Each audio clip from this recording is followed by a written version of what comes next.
Hello everyone, this is Mrs. Lindsay, and this is the last day of our probability unit. And this is on binomial probability. I apologize, again, this gets a little glitchy with my mouse and writing and switching back and forth from the pen to the mouse. But this is from the second half of the textbook MHH, and it's actually section 11.4. Okay, again, this is on binomial probability. Okay, so what is a binomial experiment?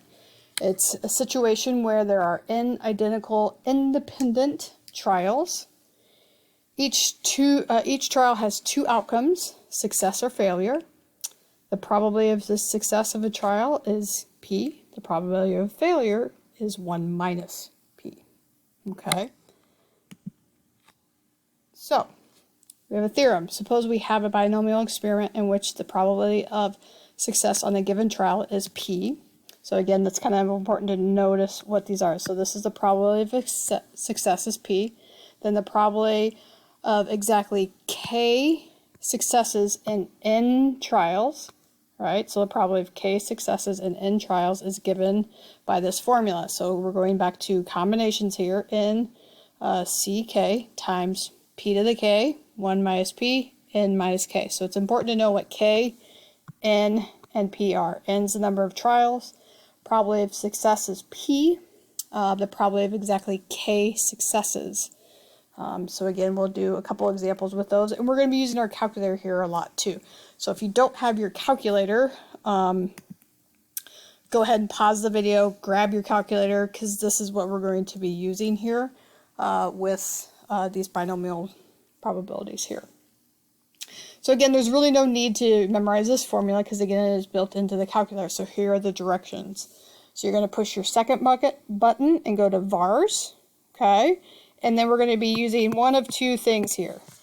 Binomial probabilities, so either the one with the PDF at the end or the CDF. So the difference here with this is if it's PDF, that's when it's exactly k successes. If it's CDF, that's when it's less than or equal to k successes. Okay, so that's the cumulative, that's why it's C, cumulative binomial distribution there. So again, if you don't have your calculator, please go ahead and grab that because we're going to jump right into that and I'm going to show you how to do that. So again, really important though to understand, N is trials, P is the probability of success, and K is exactly K successes when we actually plug that into our calculator. So it'll be N, comma, P, comma, K. That'll be how you do that. Okay? So, let's take a look at an example here.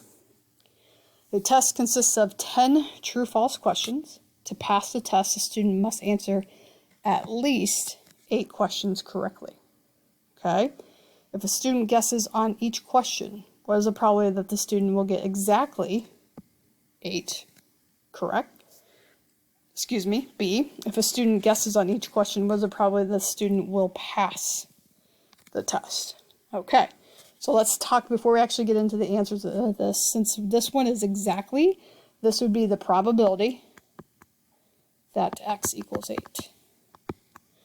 What is the probability the student will pass the test? Well, that is if they get 8 or more. Okay, so this one's going to be a cumulative, where this one would be exactly. Okay? All right, so let's take a look here at our solution. And then please also notice here, true, false. So this is a 50-50 probability, whether you get true, whether you get false on that. Okay? All right, so how do we do this one? I'm going to go over this page and then I'm actually going to pull up the calculator so you can compare and see the differences here. So in this problem, so again, we had 10 questions. So that's the number of trials. Probability of success, right, was 50%.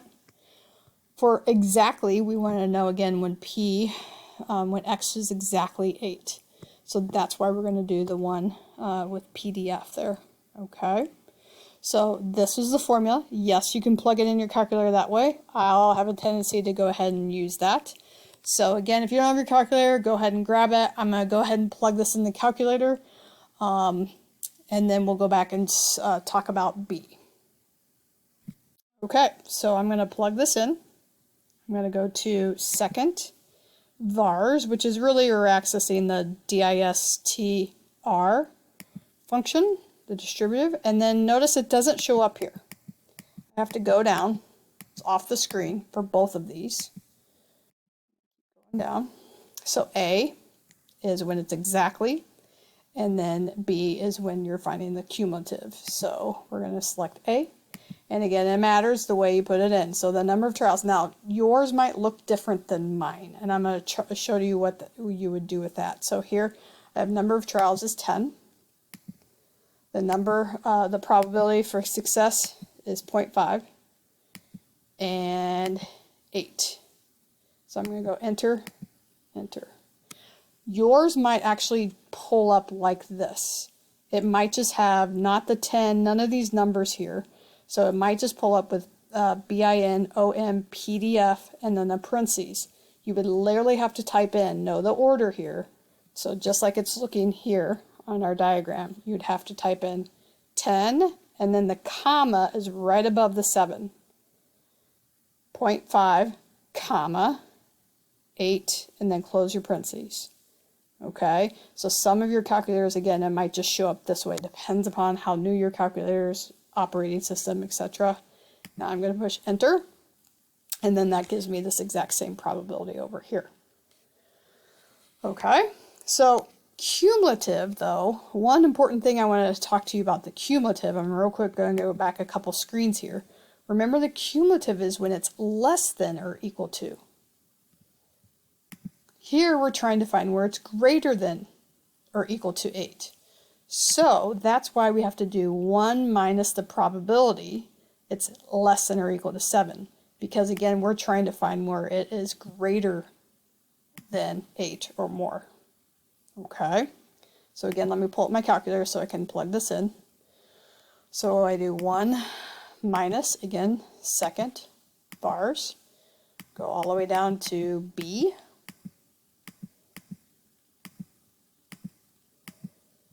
So again, that's the cumulative. Again, my number of trials, 10.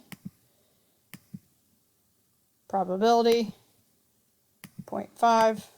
And again, realize that's for success, the probability for success. Now I'm entering 7 in here because, again, I want to do where it's less than or equal to 7. Enter. And then you get that to be 0.055. I rounded on this one. Okay. All right, let's try another example. All right, here a machine has 11 identical components which function independently. The probability that a component will fail is 0.2. The machine will stop working if 3 or more components fail. Find the probability that the machine will be working. So again, a couple things I'm going to highlight here. 11, again, I apologize, 11 identical components. The probability that it will fail is 0.2. The machine will stop working if 3 or more components fail.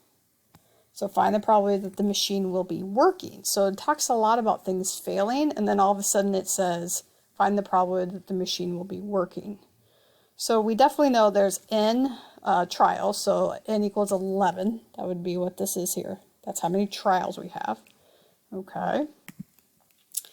And this probability here is when it will fail. So this is, again, when it will fail.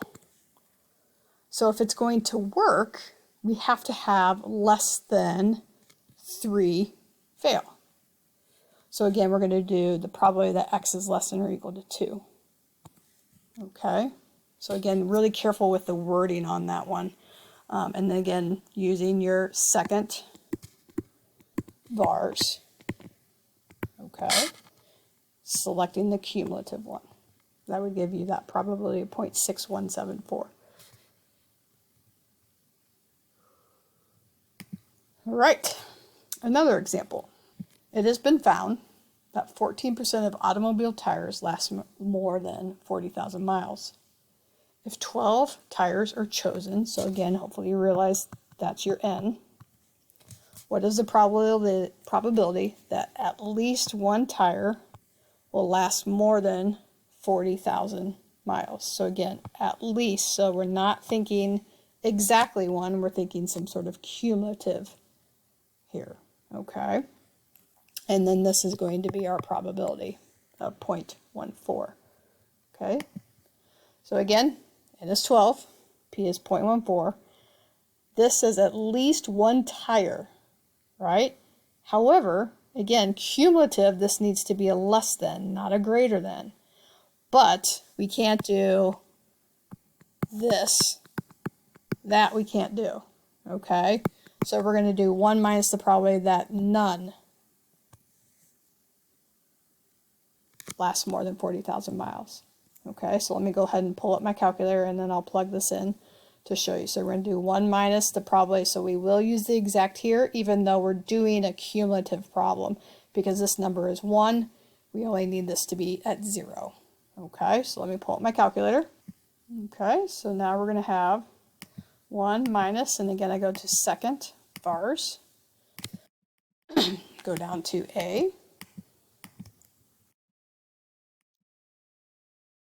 and then I get 12 trials with a rate of probability of 0.14, and we want our X value to be 0 successes there. And we get that to be 0.836. Okay. All right, so let's go ahead and try a couple more examples. All right, so in our example here, we have a factory produces widgets. From past records, about 1% of all widgets produced are defective. And an inspector from this National Division of Widget Quality Assurance selects a random sample of widgets from factory's daily output and tests for defectives. So first question, approximately what size sample should he choose before he expects to find 1 defective? Okay, before we even go on to the second part of this, let's think about this. We know that about 1% are defective. Well, 1% is equivalent to 0.01, which is equivalent to 1/10. Okay, so that means for 1 out of every 10, you're going to find a defective one. So this would be sample size of 10 for this question here. Hopefully that makes sense. Let's go to the next one. Before he expects to find 10 defectives. Well, again, let's kind of think about this 1% here, okay? We could change this. We can multiply the top and bottom, the 10th.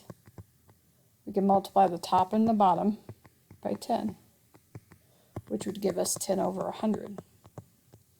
That would give us 10 defective ones out of 100, so that sample would be 100. Okay. Next one. If he chooses a sample size of 50, what is the probability that the sample contains exactly 3? So now we've got the probability that it's exactly 3. So again, let's think about this. N trials, right? Probability, and what's X? And again, this is when we're going to use the PDF because it's exactly 3. So we have N trials, so that's going to be size 50. What's the probability of the defectives? 0.01. And then X is going to be 3. So let's go ahead and pull out our calculator and plug this in. Okay, so second, bars, A. We have 50 trials, 0.01, and 3. I believe I did the wrong one. Yes, I did. I did the cumulative one. So that is not going to be the correct answer. I apologize. Let me go ahead and redo that. Same exact thing in terms of N, P, and X. I just accidentally went down one too far. So that should be here. And again, 50 trials. P is 0.01. And 3. Yes, much better there. So you can see now, you can see the difference here, obviously. In this case, yes, we get a probability of 0.0122. Okay.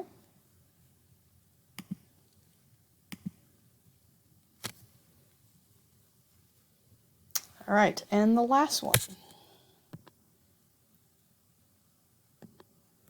What is the likelihood that he finds at least one defective? So at least one defective here in a sample size of 50.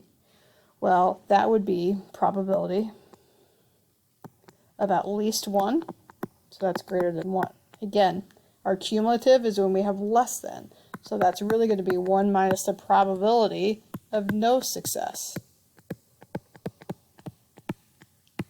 which really is 1 minus the probability that x equals 0. Okay, so let's go ahead and plug that into our calculator and figure out what that is.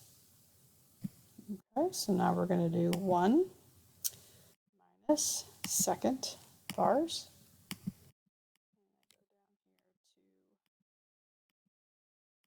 A again. Hopefully I won't select the right. There we go, got the right one this time. Again, still 50 trials. Still probability rate of 0.01. And now we want this value here to be 0.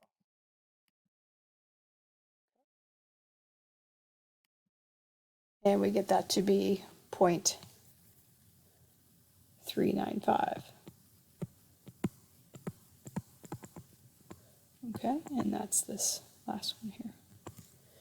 All right, so that actually concludes our notes on binomial probability.